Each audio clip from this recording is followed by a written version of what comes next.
It's kind of funny how this movie, they marketed so much that Tom Cruise can do literally anything. He could do his own stunts. He could do every single thing you can think of in terms of driving cars, motorcycles, helicopters, whatever. And they market the hell out of the fact that you have him climbing up the tallest building in the world, not only making that your poster promotional material for the movie, that you had him just casually sitting there, smiling, t-shirt, jeans, barefoot, and just acting like this is no big deal. I do this every other day. And when I say this, people, and I mean it, in these movies, this man has got a death wish. I don't know what it is. He is willing to die head first into these movies. It's not like I don't give him any credit with regards to him doing the stunts, but my God, I've never met an actor of today seem like I am willing to die to make some quote unquote, in Martin Scorsese's terms, cinema.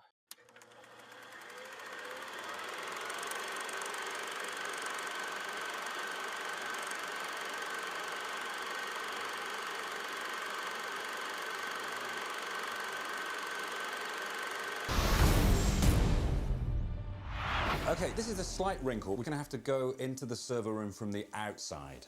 We? I'm on the computer.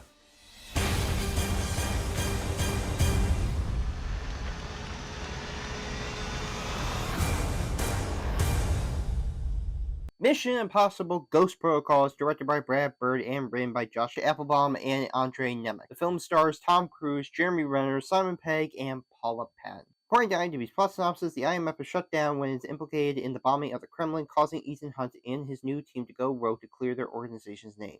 We are now on to the fourth movie, people. By this point, it could go on to be amazing, but let's face it, a lot of people would say, I don't know, this just seems like meh to me. I don't know how far you could take this franchise. I mean, seriously, how far can you really go with a Mission Impossible film? We just had it kind of now course corrected back with the third film after what happened with the second movie. So, I mean, honestly, is it really worth risking all this just so that way we can make another movie in this franchise? I mean, I guess you could say studio wise, they're like, hell yeah, it is. But for cast and crew, they're like, yeah, it's a risk, but it's a risk worth taking. But however, somehow, some way, this film keeps the franchise going in a strong way. I'm not BSing. It's incredible to see a fourth movie in this franchise be so strong that it outshines the third and even the first movie as being the best film in this series. It's crazy. It makes you just question, like, how is that possible? Seriously, how is that possible that you can make a fourth movie in this franchise and it could be damn near great movie? It's insane. Aside from one issue with this film, and people, yes, I have one complaint with this film that holds it back from being perfect. Here are the positives that I have to say. The performances are entertaining. Everyone from Cruise, Renner, Pegg, and even Patton are excellent and work well together. And as always, delivering every time. Tom Cruise, this man by this point is in his 50s. The fact that he is managing to still keep going with this franchise, still keeping the intensity, stern demeanor, and the precision of a team leader. It's incredible to see a man at that age still captivating a screen. Because most movie stars of his age, by this point, they're not really doing that anymore. A lot of action stars are kind of now fizzling out. I don't know how. He still manages to get people excited for his movies. And then, of course, you have the introduction with Renner. And then, of course, having Simon Pegg being brought back as he was a little bit minor in the third movie, now being part of the team, and then you have Paula Patton completing. It's crazy to me on how everyone pulls off so well, and they are excellent throughout this entire movie, and you care about them. One thing I am surprised on is how much they really make the team aspect much more bigger than it was. Because as much as I respected how the first and third movie had team aspects, let's just say most of the members of the team weren't always like the most memorable. These characters, I could say, I can remember them. I can remember these characters, and they are a very solid foundation of how Mission Impossible differs from other like spy genre films or even from 007. It is about the team. Yes, Ethan Hunt is the main star and the one we follow, but it is about the team aspect, and for that, everyone plays their part oh so well. The direction is stellar. Director Brad Bird injects the film with the thrills of an old school spy film from the 60s being brought to modern audiences, bringing his own style to the series. Brad Bird is a director that a lot of people would know mainly for something like The Incredibles. But for him to take on this project and inject that old school feeling of a 60s spy movie, but for today, is impressive. It has that old school feeling in the way it's played out. And for a franchise like this to still kind of retain that old school feeling, but still making it so that way they are designing it for today, it's incredible. And Brad Bird really laid of it feeling like it's old school. Not to say that the other movies weren't beforehand, but for here on, as long as it keeps going, it retains the feeling that it is old school, that it is of a spy film. And it's awesome to see him really inject that same feeling to today. The action is thrilling. Every action sequence feels engaging and exciting when it breaks out. Of course, Tom Cruise risking his own life bringing us entertainment. Like I said, this man climbed the tallest building in the world just for us. I mean, I feel like I should be flattered. I mean, seriously, I've never met somebody who actually did their stunts. It's one thing to do your own stunts, but it's another to be like, I'm gonna climb the tallest building in the world. Yeah, I'm serious. With no requirements to keep me safe, I am legit willing to die for this. And the in this being the set piece in terms of biggest highlight of this movie, it's impressive. It's really crazy to see Tom Cruise and company pull off some of these action sequences in something like this. That, of course, the series continues to keep on doing in terms of crazy, insane things for Tom Cruise to do, and yet somehow the action in this film still is as fun as it is and as exciting as it can be. The music is fantastic. Once again, composer Michael Giacchino delivers a fast and charged score that keeps up with the rest of the film. Again, my man, Michael Giacchino, he can't miss. I've never seen this man screw up a film score. This is how much of a well respected composer he is in the world of film. And it's awesome to see that this man continuing that legacy because this movie still proves that he could still deliver such a very fast and visceral score that can make you excited and white knuckled and be having you hanging on to the edge of your seat. It's insane to me on how much Giacchino just really feels dedicated every time he is opposing the score. He dedicates all 100% of his efforts in, and it really shows in the final product. The cinematography is fluent. Cinematographer Robert Elswit keeps up by capturing the action and scenery so well. It's especially gorgeous when they are in Dubai, which, of course, like I mentioned, Tom Cruise climbing up the largest building in the world, Burj Khalifa, and to see the scenery in some of these areas, whether it be Russia or really in Dubai or even India. It's insane to me on how gorgeous and how well shot the film can look.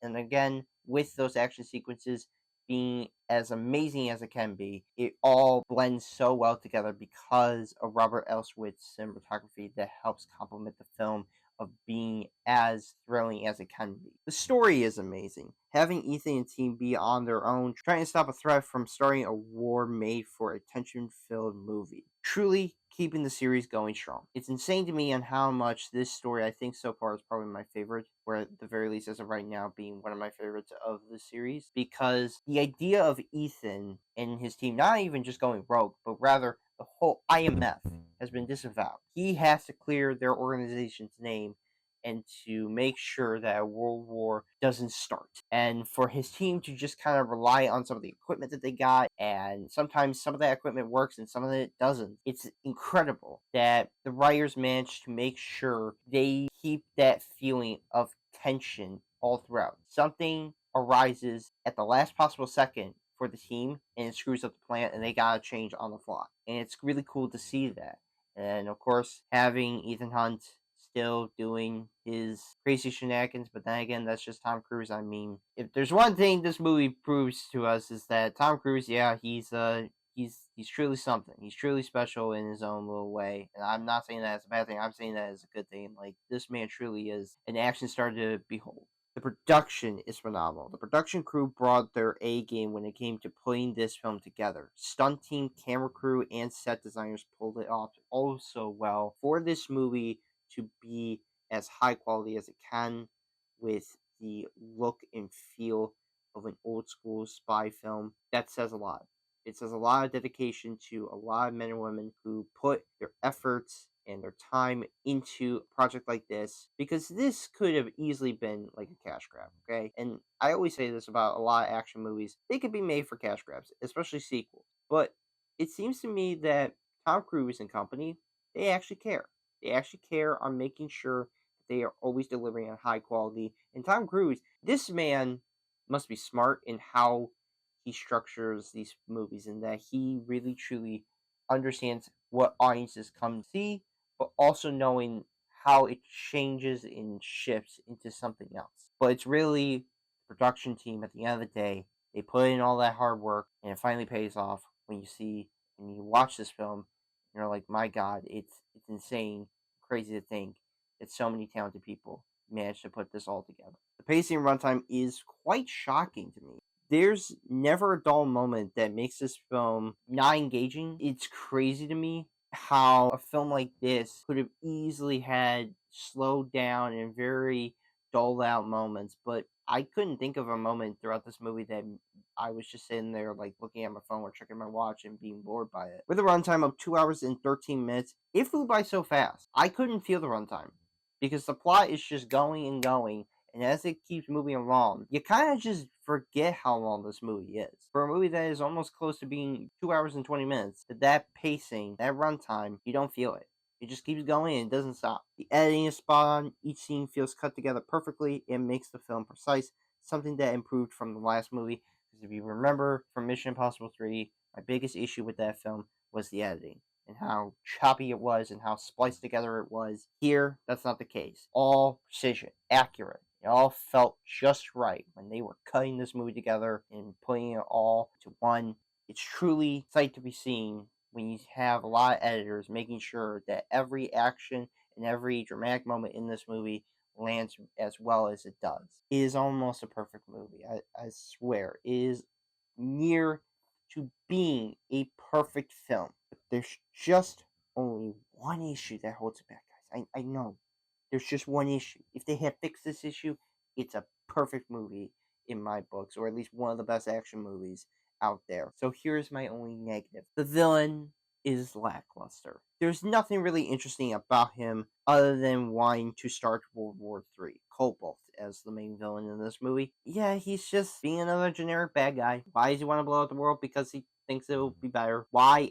I don't know. It was just one of those things of, if they had brought in a character, or at the very least, if they had saved a villain like how they did with Owen Davey in the last movie into this, oh, perfect. 10 out of 10, easy. But fortunately, we have to settle with a guy who just wants to just destroy the world. Why? Because he can. Because he wants to. Happy to see the series make such an improvement that it's almost shocking. Seriously, who would have thought a fourth Mission Impossible movie could ever be this? I certainly didn't. I don't think a lot of people ever would have thought of that. But they managed to do that. Somehow, the franchise just knows how to keep audiences coming back. Aside from its villain, which, of course, my only gripe, it ramps the series in a way that other blockbusters struggle with. If you look at most of the blockbusters at that time, or at the very least, blockbusters that were still kind of continuing on, a lot of movies in franchises tend to struggle with what you want your audiences to be looking for, what they are excited about. Again, Tom Cruise and company, they just know.